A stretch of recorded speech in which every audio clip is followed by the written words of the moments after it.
বিসমিল্লাহির রহমানির রহিম। আসসালামু আলাইকুম ভিউয়ার্স, আমি মোহাম্মদ জুয়েল আপনাদেরকে স্বাগত জানাচ্ছি প্রিয় কুইজের পক্ষ থেকে। তো চলুন আজকে প্রশ্নটি পড়ে নিই। 1975 সালের 15ই আগস্ট জাতির পিতা বঙ্গবন্ধু শেখ মুজিবুর রহমান ও তার পরিবারের সদস্যদের নির্মমভাবে হত্যার প্রায় 21 বছর পর 1996 সালের 23শে জুন বঙ্গবন্ধুর কন্যা শেখ হাসিনার নেতৃত্বাধীন বাংলাদেশ আওয়ামী লীগ সরকার গঠন করলে এ হত্যাকাণ্ডের বিচারের পথ সুগম হয়। পরবর্তী সময়ে ধানমন্ডি থানায় বঙ্গবন্ধু ও তার পরিবারের সদস্যদের হত্যার বিরুদ্ধে এজাহার দায়ের করেন আ.ফ.ম. মহিতুল ইসলাম। মামলাটি কবে দায়ের করা হয়? অপশনগুলো হচ্ছে 2রা অক্টোবর 1996, 23শে ডিসেম্বর 1996, 11 জুলাই 1996, 15ই আগস্ট 1996।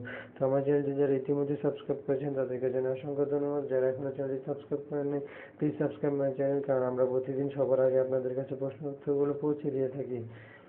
তো এখানে দেখুন, 21 বছর পর 1996 সালের 12ই নভেম্বর দায়মুক্ত আইন মামলা বাতিল করে আওয়ামী লীগ সরকার 2রা অক্টোবর ধানমন্ডি থানা বঙ্গবন্ধুর ব্যক্তিগত সহকারী মহিতুল ইসলাম বাদী হয়ে মামলা করেন।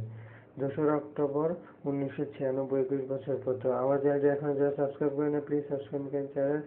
আজকে আপনারা সাবস্ক্রাইব করে নোটিফিকেশন বেলটি অন করে রাখুন, তাহলে পরবর্তী সময়ে আপনারা প্রমাণটি পেয়ে যাবেন। তো 2রা অক্টোবর 1996টা হবে উত্তর। সাবমিট করে দিলাম। Thanks for watching this video, stay with me.